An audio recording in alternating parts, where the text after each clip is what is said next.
Ulysses by James Joyce, heralded as one of the most polarizing and difficult novels in the English language.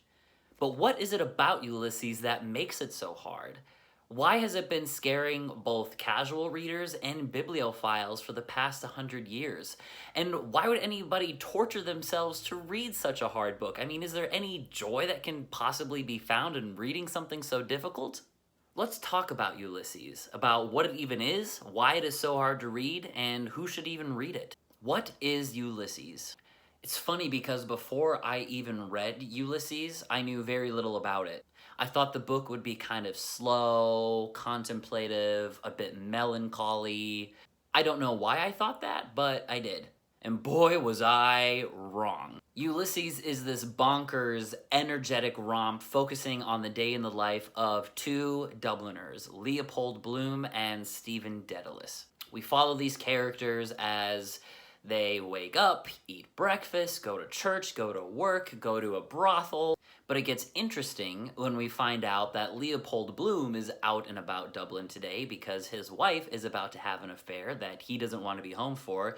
And Stephen Dedalus is out and about because he's trying to get his mind off of the death of his mother and being an artist, I guess.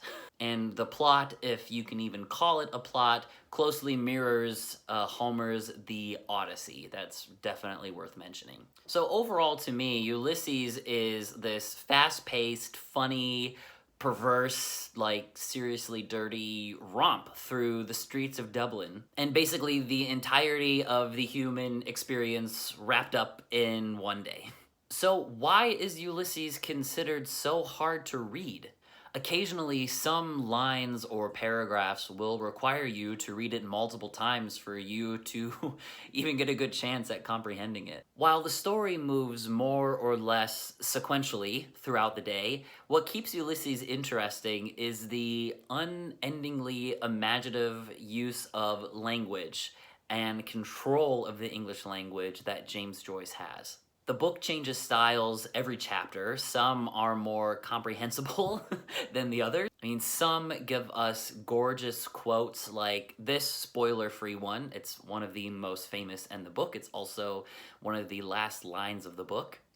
I put the rose in my hair like the Andalusian girls used, or shall I wear a red? Yes. And how he kissed me under the Moorish wall, and I thought, well as well him as another, and then I asked him with my eyes to ask again, yes. And then he asked me, would I, yes, to say yes, my mountain flower. And first I put my arms around him, yes, and drew him down to me so he could feel my breasts all perfume, yes. And his heart was going like mad, and yes, I said, yes, I will, yes. And other passages literally sound like, must be the burr. Ooh. Nations of the earth. No one behind, she's past. Then and not till then, tram. Cran, cran, cran, good opper, coming, crandle, cran, cran, oh, I'm sure it's the Burgund. Yes, 1, 2, let my epitaph be, Caraw, written I have, done. Some chapters read like corny romance novels, and some are a series of noises and sounds set to the rhythms and noises that you might hear in a pub or out on the street, like what you had just heard. Also, maybe a man farting. Also, definitely a man farting. There's a lot of obvious satire about the state of Ireland at the time, and some of those jokes just won't land nowadays, and so be it. Ulysses reminded me a lot of reading Shakespeare in the sense that I may not always comprehend every line, but I felt it in my heart. So how do you even read a book like Ulysses? I feel like there are two camps of readers. This is from what I've discovered from some of my own research and reading other reviews and other articles about it. People are either going to read it by keeping a study guide or a companion guide or even an open search engine tab handy to look up everything that they don't understand. And others will simply read it and take each page at face value and try to soak everything in like a sponge, essentially. The people in the second camp understand that they're not going to understand everything, but they're just gonna keep reading it regardless. I chose the latter, and honestly, it made tackling Ulysses a breeze. I mean, not in the sense that it was easy, but if there was something that I didn't understand, I simply moved on, because at the end of the day, I'm experiencing the book through my own lens, right? And also, when I think about it, 5 years down the line, I'm not going to remember every single detail that I looked up about Ulysses. I'm going to remember how the book made me feel. So, in allowing myself to experience the book through my own eyes, it truly was an experience that I will never forget. And I think that's only because of the complete joyride that Ulysses really is. Now, some of you may feel bummed if you choose to read it the way that I did, because you won't feel like you really comprehended everything that the book has to offer. It won't feel like you truly completed the book. But I also think that something is to be said for constantly taking yourself out of the experience of reading Ulysses.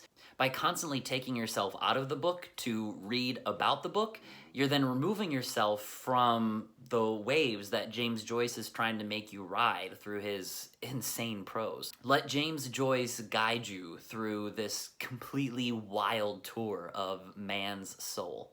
Who should even read Ulysses?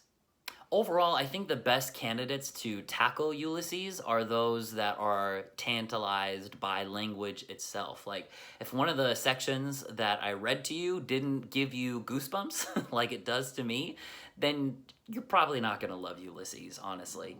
I mean, James Joyce does gymnastics with the English language in this book, and I found it fascinating to simply experience it. Sometimes I found that James Joyce's prose touched me more than even conventional prose can do, because again, even though it may not make sense in my brain, I can feel it in my heart and I can feel it in my soul. I had reactions to it, physical reactions to what I was reading, and that's pretty rare when you're reading other novels nowadays. But what you get at the end of the novel, though, as a reward, is truly one of the best and most intimate character studies that I have ever read. I felt like Leopold Bloom and Stephen Dedalus, our protagonists of the novel, were my own friends in a way. Going into the themes in Ulysses is an interesting topic, because I feel like people are going to get different things out of reading the novel. I walked away with the sense that Joyce was telling us that we all have the ability to be heroes in our own stories. And I say the word heroes because, remember, as I mentioned before, the plot does kind of structurally follow the Odyssey. But it also reinforced to me how normal it is to feel lonely. I mean, Bloom and Dedalus spend their entire day in Dublin surrounded by friends, family, colleagues, and yet they still feel so alone and alienated from society. And yet it also explores gender roles, sexual politics, blind nationalism, police brutality, masturbation, grief and religion, and the strong desire that we all have to feel loved and connected. So what did I think? Well, for what it's worth, I could go on and on about how much this novel means to me, honestly. And I also look forward to a second reading sometime in the near future. I found its avant-garde structure and approach to even crafting a novel to be enthralling to read. And again, even though I didn't fully comprehend it, it still made me feel big feelings. So for me, personally, reading Ulysses is an unforgettable experience, and I am so happy that I put my own fears and doubt aside and finally dove right into it. It's a fountain of the human experience. It's a novel that you can dive right into and truly live in, and I hope that you all take the same chance on Ulysses like I did. Thanks so much for watching, everybody. For those of you that are thinking about reading Ulysses, did I convince you to read it? And for those of you that have already read Ulysses, did I nail it in talking about it? Feel free to let me know in the comments, and happy reading, everybody.